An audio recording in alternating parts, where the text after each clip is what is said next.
আমরা পড়ছি আজকে অধ্যায় 6 ডিজিটাল সিনেমাটোগ্রাফির অধ্যায় 6। তো চ্যাপ্টারটার নাম হচ্ছে এক্সপোজার।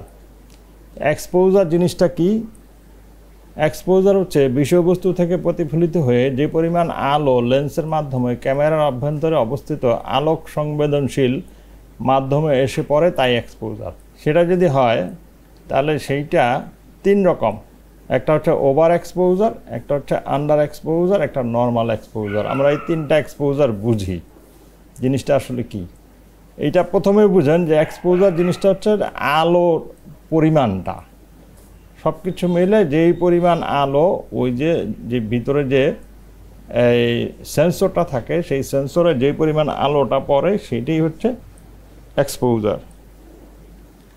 তাহলে আমরা সামনে আগাই। ওভার এক্সপোজার জিনিসটা কি? সেন্সরে যে পরিমাণ আলো প্রবেশ করলে ইমেজের উজ্জ্বল অংশে ডিটেইল থাকে না এবং হালকা প্রতিচ্ছবি সৃষ্টি হয়, তাকে বলে ওভার এক্সপোজার। আপনারা নিশ্চয়ই জানেন যে একটা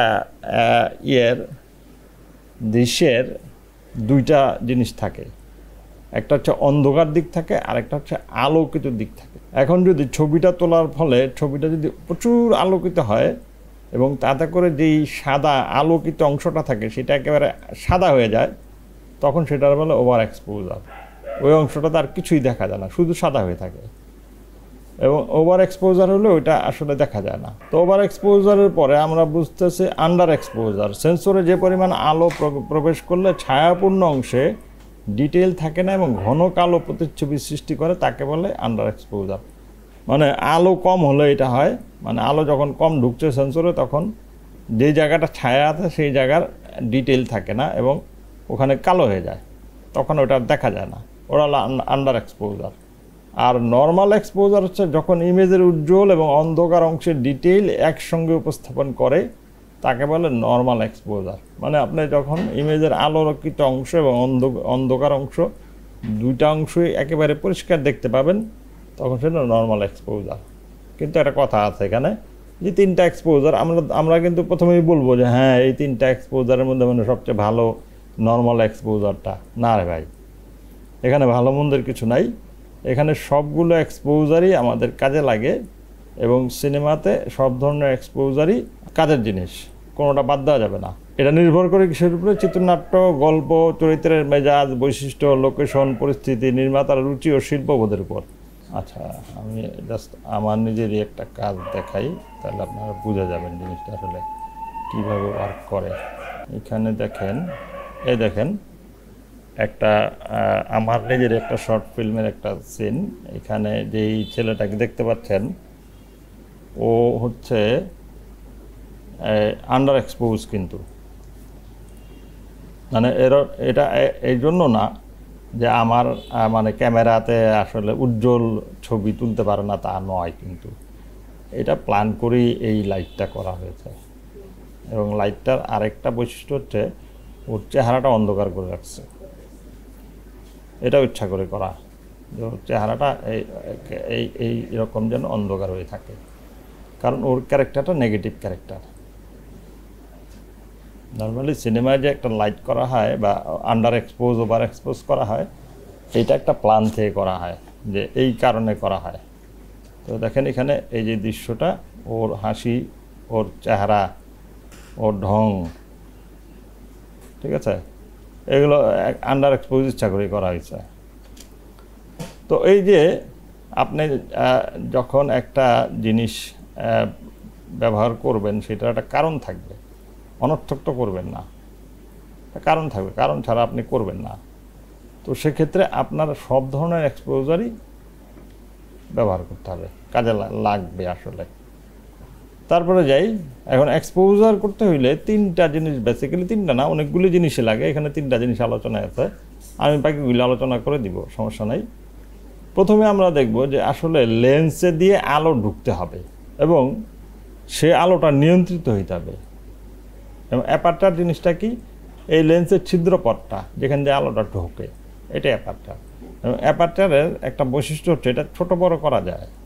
মানে যদি এমন হইতো যে আলোটা ছোট বড় করা যায় না, তাহলে অর্থহীন আসলে হইতো।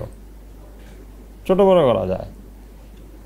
এবং আরেকটা জিনিস হলো ছিদ্র ছোট হলে কম আলো ঢুকবে, ছিদ্র বড় হলে আলো বেশি ঢুকবে, স্বাভাবিক।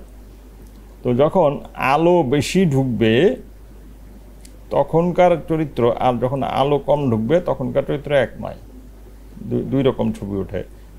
আলো বেশি ঢুকলে যেটা হয় যে ছবিটা ওভার এক্সপোজ হয়, আর আলো কম ঢুকলে ছবিটা আন্ডার এক্সপোজ হয়। আর এখানে একটা কথা লেখা আছে, এটার সঙ্গে ডেপথ অফ ফিল্ডের সম্পর্কে। ডেপথ অফ ফিল্ড জিনিসটা ছোট্ট করে আমাদের পরের চ্যাপ্টারে আলোচনা আছে, এই জন্য আলোচনা ঢুকবো না। ডেপথ অফ ফিল্ড হচ্ছে যে কতটুকু অংশ একটা ছবির এই ফোকাসে থাকে, সেটা ডেপথ অফ ফিল্ড। এইটুকু এখন বুঝে নেন, আমরা এটা পরে আলোচনা করব। তারপরে দ্বিতীয় জিনিসটা হচ্ছে শাটার স্পিড। শাটার স্পিড জিনিসটা হচ্ছে যে একটা কতক্ষণ ছবি ওঠে, কতক্ষণ ছবি ওঠে না, কতক্ষণ ছবি ওঠে, কতক্ষণ ছবি ওঠে না। এটা হলো এক্সপোজারের টাইমটা। শাটার একটা যান্ত্রিক প্রক্রিয়া যা সেন্সরের নির্দিষ্ট সময় পর্যন্ত আলো প্রবেশ করতে দেয়, যে কতক্ষণ ছবিটা উঠবে, ছবিটা ওঠার টাইমটা কতক্ষণ, ওইটাই শাটার স্পিড। সময়ের মাপকাঠি দিয়ে শাটার প্রকাশ করা হয়। শাটার গতিকে বলা হয় শাটার স্পিড। গতিশীলতার সঙ্গে শাটার স্পিডের সম্পর্ক। শাটার স্পিড 3 ধরনের: normal shutter speed, fast shutter speed এবং স্লো শাটার স্পিড। এখন এগুলো আমরা একটু বুঝি, খুব ঠান্ডা মাথায় বোঝানি। প্রথমে নর্মাল শাটার স্পিড। ভিডিওর ক্ষেত্রে নর্মাল শাটার স্পিড হলো ফ্রেম রেটের দ্বিগুণ। ফ্রেম রেট কি? ফ্রেম রেট হইল যে 1 সেকেন্ডে আপনি কয়টা ছবি ওঠে। সাধারণত যেটা হয়, যখন চলচ্চিত্র তৈরি হয়, প্রথম শুরু হলো, তখন 1 সেকেন্ডে 16টা ছবি উঠত, প্রতি সেকেন্ডে 16টা করে ছবি তুলত। এখন 16টা ছবি তোলাতে যেটা হয়, ক্যামেরাটা কিভাবে কাজ করে? ক্যামেরাটা হলো একটা, মানে ফিল্মটা, ক্যামেরার একটা গেট আছে, ওই গেটে এসে দাঁড়ালে শাটার যেটা, এটা খুলে যায়, খুলে গিয়ে ছবিটা এক্সপোজ হয়। এক্সপোজ হওয়ার পর শাটারটা বন্ধ হয়ে যায়। যখন শাটার বন্ধ থাকে তখন আবার এই ফিল্মটা সচল হয়ে যায়, মানে ফিল্মটা নড়ে, ফিল্মটা উপরের দিকে চলে যায়।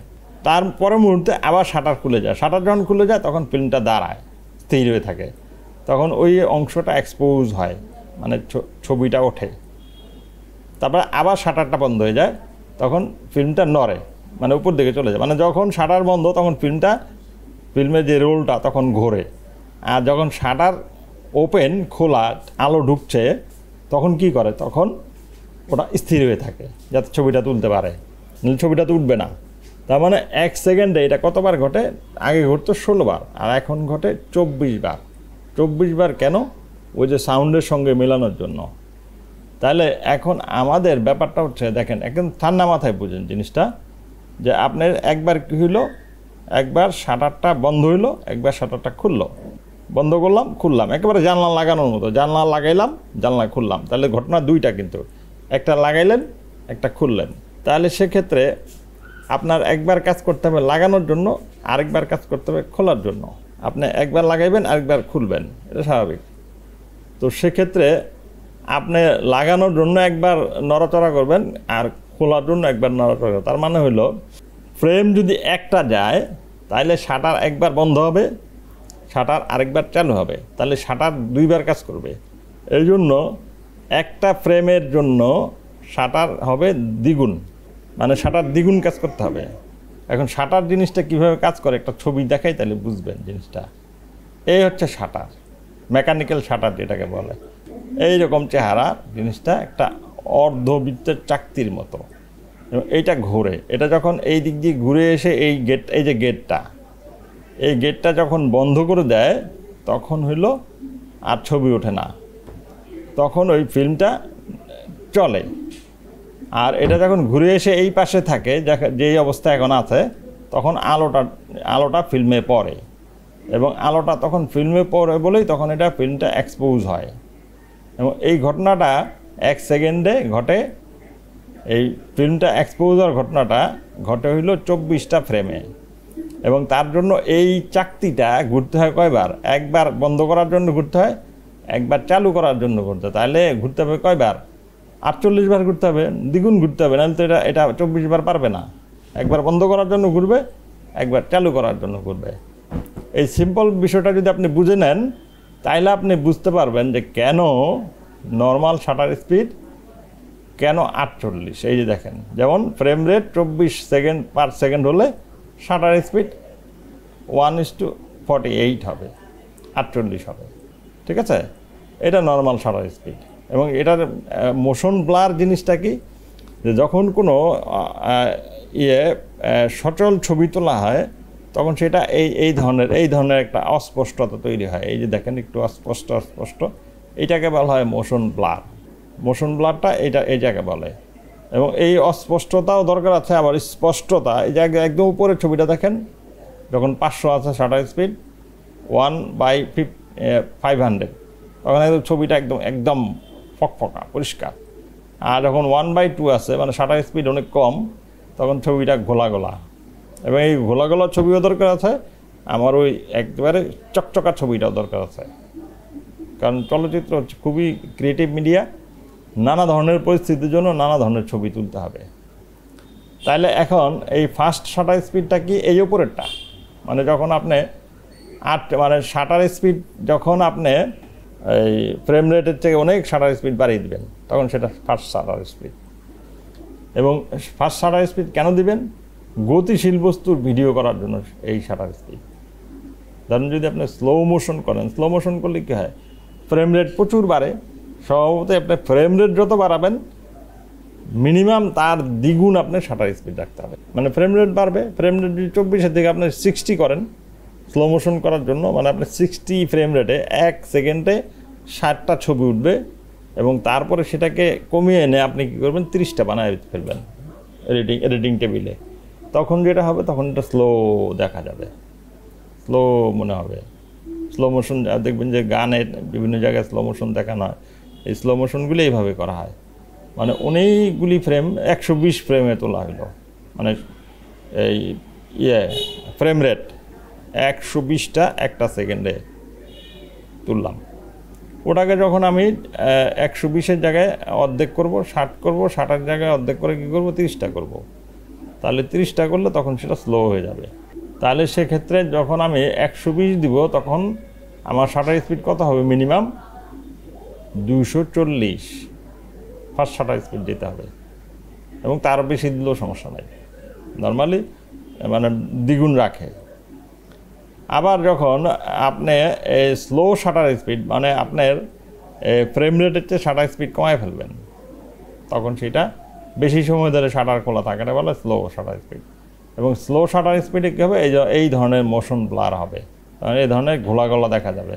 যেমন স্বপ্নময়, ফ্যান্টাসি, মাতলামো, অসুস্থতা, পাগলামো ইত্যাদি পিওভি শটে, মানে পয়েন্ট অফ ভিউ, ক্যারেক্টারের পয়েন্ট অফ ভিউ থেকে শটে যদি দেখান, তখন স্লো শাটার স্পিড ব্যবহার করবেন, যেন আপনার এই মোশন ব্লারটা দেখা যায়। মোশন ব্লার দেখা গেলে তখন এটা পারফেক্ট মনে হবে, হ্যাঁ আসলেই তো